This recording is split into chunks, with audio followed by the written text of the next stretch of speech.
Então, quando nós colocamos em prática na nossa vida a frase "conhece-te a ti mesmo", mas aplicada de forma sincera, isso nos permite conhecer e identificar melhor as nossas fragilidades e as nossas potencialidades e tomar ações que podem nos transformar.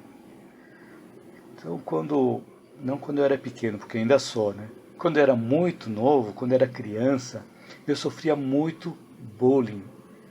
Esse é o termo mais recente, mas naquela época não existia esse termo, bullying. E os valores da sociedade eram outros na época em que eu era criança, né? Então aí eu fui crescendo e assim eu fui me tornando o japonês baixinho e gordinho. Então os mais educados, os mais polidos falavam assim que eu era baixinho e era fortinho. Mas basicamente eu era japonês baixinho e gordinho. Então são coisas que me deixavam muito irritado ou me deixavam muito triste. E com isso eu partia para agressão física ou agressão verbal. Como se eu estivesse dizendo, eu vou te mostrar quem é o baixinho gordinho. Olha só quem eu era, hein? Ainda bem que eu era baixinho. Já pensou se eu fosse mais alto e fosse invocado também? Aí ia ficar mais complicado. Então, com isso, eu piorava ainda mais a situação, criando um emaranhado provocado por mim mesmo. Então, quanto mais irritado eu ficava, mais provocações eu recebia também. Esse emaranhado não é causado pela outra pessoa, e sim por nós mesmos, pois o emaranhado não é sobre o que acontece conosco, mas a forma como nós interpretamos o que acontece conosco. É isso que nos emaranha ou não nos emaranha.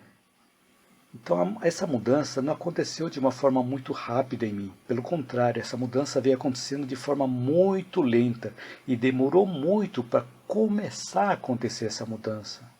Enquanto eu não fazia as mudanças, eu passava pelos meus sofrimentos emocionais.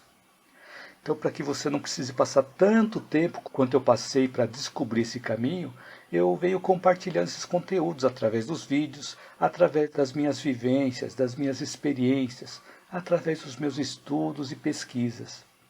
Porque, de alguma forma, algum desses conteúdos deve fazer sentido para você.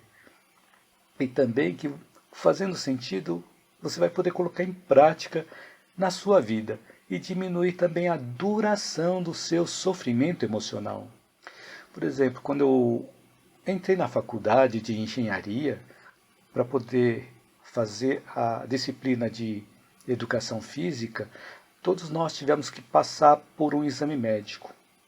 Então, quando um médico, ou quando chegou a minha vez de ele fazer a aferição, fazer o exame médico, ele foi aferir a minha pressão sanguínea. E ele perguntou se eu estava bem. Aí eu perguntei assim, eu estou bem, por quê? É, porque sua pressão está 10/6. Mas você está bem mesmo? Eu falei, estou bem. Então, sem entender se aquilo era bom ou não, o médico, rindo, ele disse assim para mim, também para esse tamanho todo que você tem, não precisa de tanta pressão. Olha só, até de quem eu recebia bullying, até do médico, né? Então as pessoas que estavam na fila também acharam graça. E nesse momento eu não fiquei irritado, eu também achei graça. Então assim que eu fui aprovado para fazer atividade física, que naquela época eu não gostava muito, tanto que eu pedi para ser dispensado e consegui essa dispensa, eu disse que eu não gostava de fazer atividade física, mas ainda não gosto. Mas eu faço porque é necessário e é importante para a saúde do corpo físico. Então fica a dica para quem não gosta de fazer atividade física e vê a necessidade de fazer essa atividade.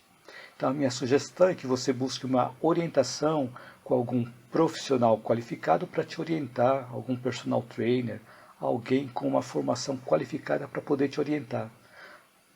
É claro que sempre com acompanhamento médico para ver se é possível fazer essa atividade física. Porque se nós começarmos a fazer a atividade física sem orientação, nós podemos nos machucar e podemos também até causar uma lesão mais grave e aumentarmos ainda mais o emaranhado da nossa vida.